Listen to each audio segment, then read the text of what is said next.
our motive for today is, to bust those myths and facts, which we have. Certainly once you know that, all right, we have diabetes and, a lot of things coming up, they pop up in your mind. We might Google ourselves out, that, okay, we have diabetes, what to eat, what not to eat, how can we control our diabetes, So there are certain myths that are there, and you'll be amazed to, know what are the myths and what are the facts. So the first myth to bust is diabetes is caused by eating sweet food. So whenever, we are eating sweet food, there is one thing popping up in our mind, ticking that thing that, okay, sweet food, meetha kha rahe hain, it means diabetes ho jayega. That's not the case. It's the myth here. What happens is diabetes is a chronic condition, right? Which is due to high blood glucose levels. Ab kyun kisi body mein, high blood glucose level ho raha hai, kisi mein low glucose level ho raha hai? Because the thing is of insulin, right? If the body is unable to produce insulin properly and wo respond nahi kar pa raha hai efficiently, then our blood glucose level starts increasing. But if our food is more dominant on sweet food and high fat foods, ठीक है? So आपका plate है, उसमें अगर more concentration आप पूरे day में देखते हो कि मीठा, कार्ब और फैट बहुत high concentration में है, then what will happen? Slowly and steadily you will start gaining your weight, and weight would be primarily of fat percentage. Because of that, we lead into type 2 diabetes. That is due to the central obesity which is happening. So it's not if you're having, let's say today there's a function and you ate one gulab jamun, or maybe you had one small portion of a sweet, you'll get diabetes. No, it's the main place of insulin. If the insulin is not properly efficiently functioning, yes, we can have diabetes. Second is, people on insulin, when we say that, okay, people on insulin are much more, at a higher risk in diabetes than those who are having oral medications. Is it so? If somebody says that, okay, if you go to a doctor and the doctor has said, okay, you have to take insulin now along with the diabetes. It's not that the person who's having medication is at a lower risk of diabetes and more complications. It's not like that.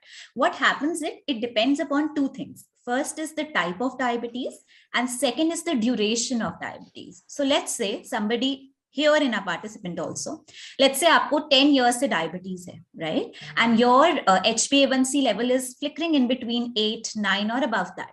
Then personally, what we suggest is to go onto insulin with the medication. The reason is very simple. Already 10 years, the sugar load is there in your body, right? So all your organs are getting damaged, right? So antioxidant effect is not happening. Sugar toxic load is over there.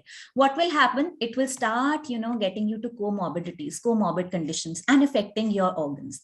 So in that scenario, the doctor might prescribe you an insulin, which is completely fine, because having your medications, and if at all insulin is added, it is to support your health, to support the other organs, right?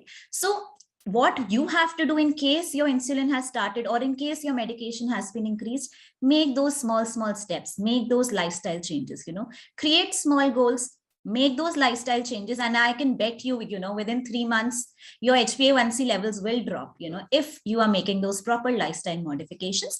And slowly and steadily, looking at our parameters, we can get off the insulin also, and then taking proper steps will make us to go off the medications as well. That is the duration. Second part is type of diabetes. If a person who has type 1 diabetes has to have, these insulin shots, the reason is because the, body is not producing any insulin. So they have to take the insulin, right? Rather, people who are on type 2 diabetes, what happens? Insulin production is there, but it is impaired production. So what has to be done if your glucose is not balanced, if it is going haywire, if you're not able to control it, then the doctor might prescribe you insulin. So don't be worried that, oh my God, insulin is now here, I have to be dependent on life, कि आज insulin start हो गया, अब तो बढ़ेगा ही बढ़ेगा. No. Your insulin definitely can be stopped. You can go back to your medications, and everybody here, I urge you to, make those lifestyle changes so that those medications also stop. So it's not that if a person who is on insulin is much more at a higher risk than those who are on oral medications, not at all. The third is, I'm sure all of us might have heard that, people with diabetes should avoid carbohydrates, don't take any carb, the moment you will Google it out, or maybe, once you're back from the doctor's, room, you will just ask one of your friend, or maybe who is there, who has diabetes, and they say, oh my God, you have diabetes, stop the carbs. No. stopping the carb is not the solution at all. Carbs are required by the body, so to digest the proteins for the brain to function. But definitely carb will raise your blood glucose levels, because ultimately when carb is breaking down, it is converted into glucose. Now what has to be done? Rather than going on a no carb diet, you go on a low carb diet, where you are actually checking, we are counting our carbs and eating the food. Let's say, for example, we are having our lunch, okay? And maybe 4 chapatis you're taking, and a little bit of salad or a little bit of dal you're taking. What can be done here, to get better sugar levels? Cut your rotis to half, okay? And increase your vegetables and the dal to 1.5. Simple. You have your plate. The more the colors there are on your plate, the better your plate is. So it's not that, you have diabetes, roti chhod do, chawal chhod do, all of us here, I'm sure you must be loving rice also, which I'll come to if it is good or not. But here, carbs, if you completely remove the, carbs, you can also go into the hypo state, right? Where the sugar levels drop as well. So we don't want either our sugar levels going up or our sugar levels going down. That is not a healthy way of your body response. So make sure you are counting your carbs, and the way you are eating has to be seen. Entire day you have, from morning to night, sit and see how your plate looks like.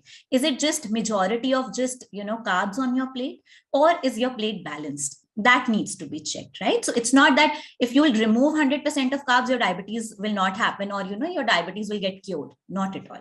Having proper portion size and the moderation, that is basically the key. Then, what happens is we're back from the doctors, we've Googled out and we go for our grocery shopping. So I'm sure, a lot of ads, a lot of places where you've gone, you must be seeing these labeled written as sugar-free, or, suitable for people with diabetes, so it's something very catchy, right? So we go there, we see, oh, diabetes, it's written that, you can have it sugar-free. So why not? I can take it because I have diabetes, sugar-free here. Yeah, if it says suitable for people with diabetes, I'll go and pick it up. But that's not the case, right? What exactly happens is, sugar-free and, let's say suitable for people with diabetes, not a specific food can be taken. For example, there are many diets, when you go to the grocery shop, you might be saying almond flour or maybe ketogenic flour, good for diabetes. But is it actually going to benefit you? That is the question, we have to see that, these are not a long-term thing that you can do. First of all, so can you do it for long term? The fat diets that are there, can you actually do it for long term? That has to be seen. Secondly, sometimes you must have seen on your packets in bold letters, as you can see here on the screen as well, it is written as sugar free, glucose free. But the moment you turn back and check the label, it might show it includes dextrose. So what is that? What is dextrose? A person who is not aware about the food label will definitely say, okay, it says sugar-free, I'll pick it up. But dextrose is the scientific name of sugar. So two things to be, remembered always, these syrups that we have in the markets, like a maple syrup or the agave that is coming up these days, those have higher concentration of sugar. So the sugar concentration is very high and you need to avoid them.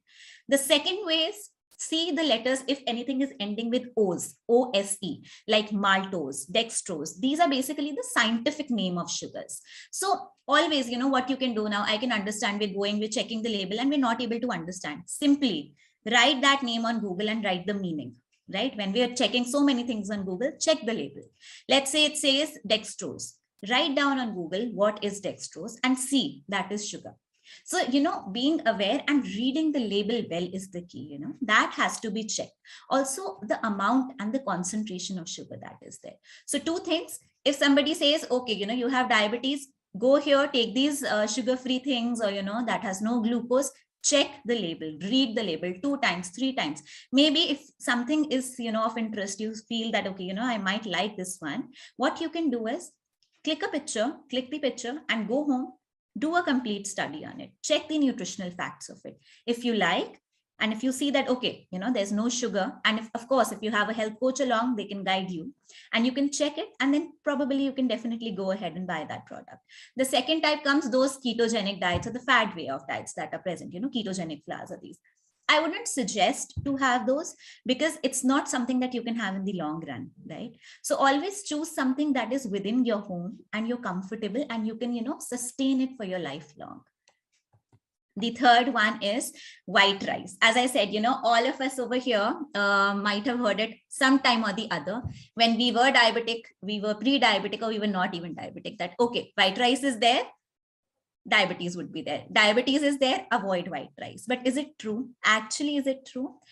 So what happens is a lot of, institutes and studies have come up with saying that, yes, rice has high glycemic index, definitely.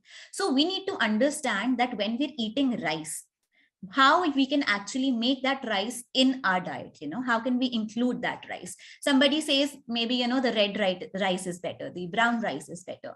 If we actually see white rice, brown rice, red rice, as you can read here as well, red rice and brown rice just have few, benefits, a little extra, just by 0.2% extra, right? That is the iron content, magnesium, vitamin B, and fiber. That's all. Otherwise, if you want to include white rice in your diet, being a diabetic, you can. And I'll tell you how.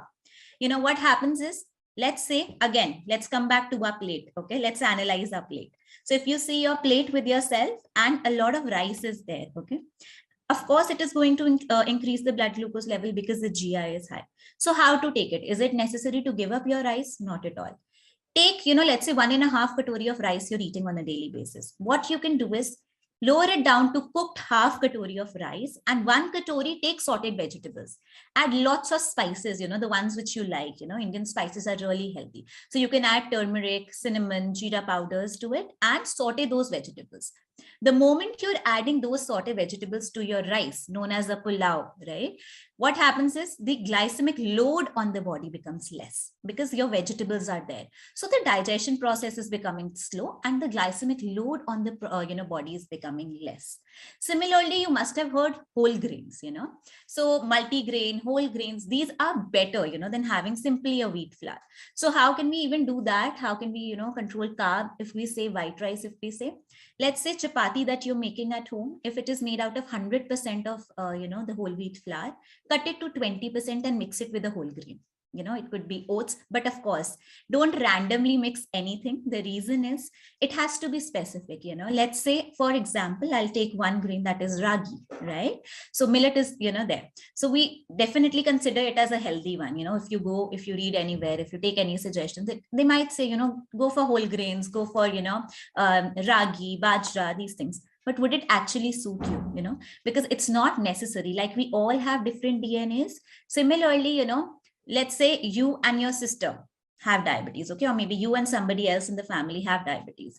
When both of you are sitting, right, and eating, let's say, ragi, it is a huge possibility that your sugar levels are not spiking. And your, relatives or your sisters, whoever has the diabetes in your family, her sugar levels have started to spike up. So it is not necessary if it is suiting you. It will suit your friend also, so that's not necessary. You have to check. Rather, it is seen that when you are including whole grains in better concentration rather than having, just simple carbs, it is much more better to have complex carbs because the digestion process, it takes time. There is more fiber and it is much more beneficial for the health.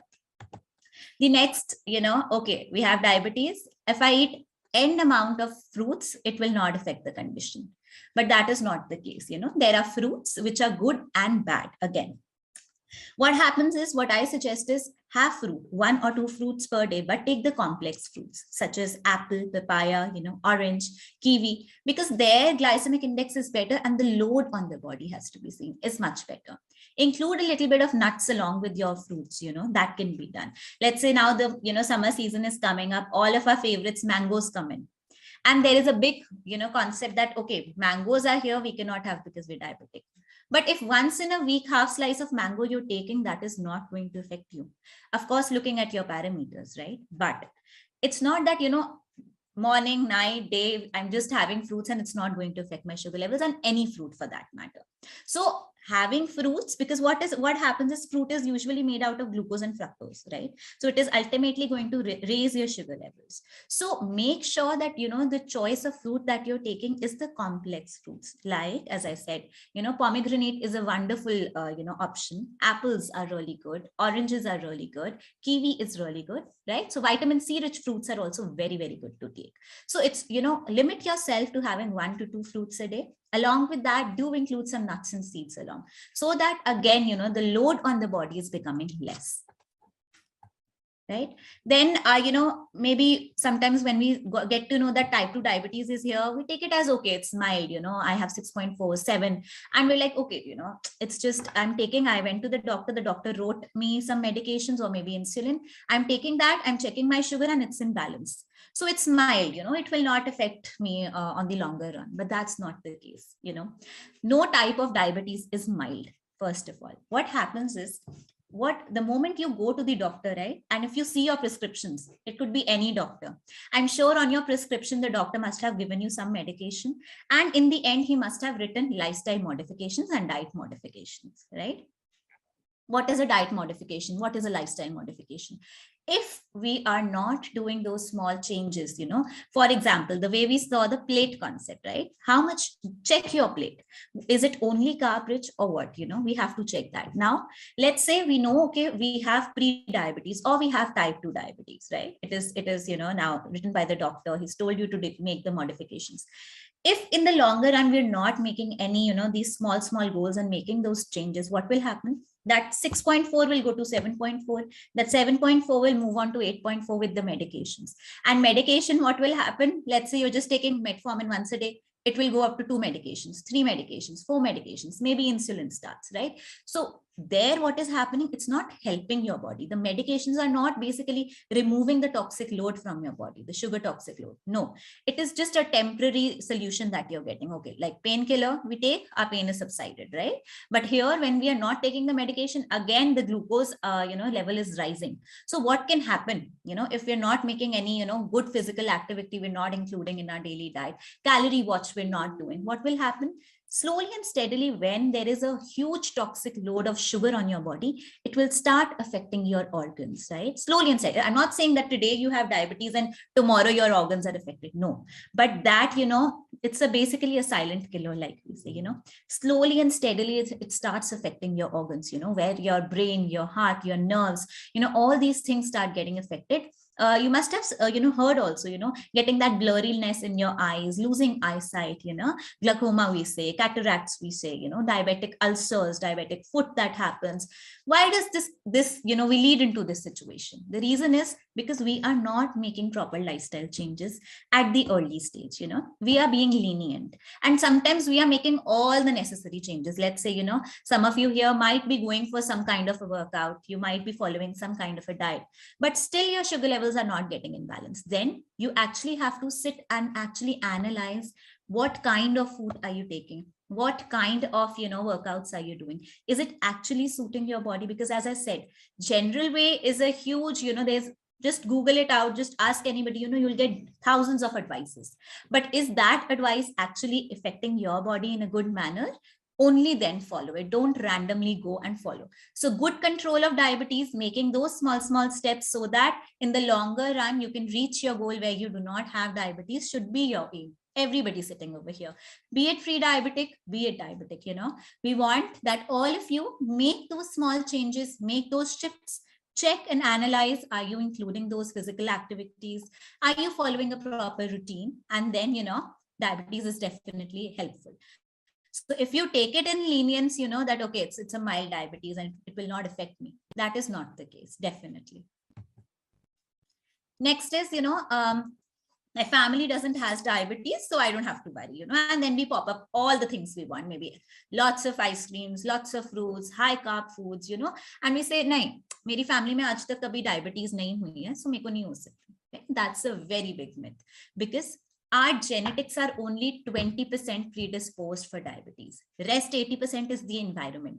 And if you see earlier, if we go back 20 years also, from today, I go back to 20 years, we can see at that time, diabetes was seen in people above the age of 50, 40, So that ways, we were seeing that happening. Now I have as early as 20-year-olds who have type 2 diabetes, right? So it's not that, and they don't have anybody in the family who has diabetes. It is primarily because of the lifestyle that you're carrying, right? So if you feel that nobody in my family had and I cannot have it, it's not like that. If you're not taking care of your body, the body will give you back, right? So what you're doing for your body, the body is responding to you in such way. So our environment plays a major role, stress level plays a major role these days. So many stress levels are there, and because of that, the cortisol hormone is released, which plays up with the balance of sugars. That is one thing. And I'm sure, we all have heard, past 2 years have been really difficult for all of us. COVID has hit us really bad.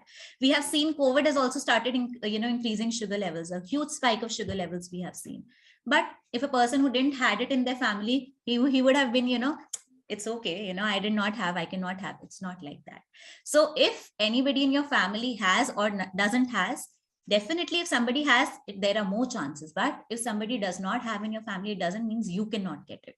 Right. So you have to make sure of doing proper, regime, following a certain, workout pattern, certain diet pattern, and, do something that you can do for your entire life. For example, today we all are talking, and let's say, you guys understand, you might make some goals for yourself, but everybody who's setting a goal, make a realistic goal. For example, somebody who is not even walking these days, right? I suggest you to start with just 5 minutes of walk. Okay. And slowly and steadily increase those walk. If I ask you today, okay, no problem. You're not walking, no worries. Go out for, 1,000 kilometers, 1,000 steps run. That's not possible. Maybe today you can do it, but what about tomorrow? Or what about day after? So create those goals that will definitely help you to achieve better, results in the longer run. And you can always do it. So sustainable goals, right? The next is self-monitoring of blood glucose levels. What happens is, over a period of time, you know your body. That's what happens. We know, okay, if something is happening, I know when my sugar is rising or it's going low. We certainly make a trend, okay, we have checked, for maybe a month, we've checked that our fasting levels are going on the lower side. Or maybe, I'm feeling some certain type of way. And I know my sugar drops at fasting, So I might not just check my diabetes. I will not check it with the glucometer, because we have this concept that I know how my body is going to respond in any way. That's a huge myth, because you don't know how your body is responding. Every time I suggest, check yourself. The way you brush your teeth in the morning, check your blood glucose levels every morning with the glucometer to actually see how your body is responding, right? Because over a certain period of times, these feelings becomes really inaccurate. It's not necessary that you feel, okay, maybe my sugars are spiked up. Maybe, for example, you had rice and we have it in our mind that, oh, rice will cause high sugar levels. Rice causes diabetes. My sugar levels are high. No. You need to actually check, if it has, risen your sugar levels, if your sugar levels are low or not. And just by, making these decisions that, no, I know my body, this time it goes up, this time it goes out, it will not help you out. Let's say, for example, you are checking in fasting, your fasting sugar is coming high. You were working for your fasting sugar levels, and now your fasting sugar levels are perfect. Okay, it's coming perfect. And you have stopped, checking maybe post meal, maybe post lunch sugar. Right? You're not checking that at all, right? What will happen after 3 months when you go to the doctor, he's doing your HbA1c, still diabetes is present. And you'll be like, but my fasting is fine, So actually what happened was you did not know that your post-meal actually sugar spikes are happening. So make sure you are always self-monitoring your glucose, right? Not making, some predictions that, yes, I know this will raise my sugar, this will not raise my sugar. Know your body, check your body, and that's how you can actually maintain your blood glucose level and know your body, more well.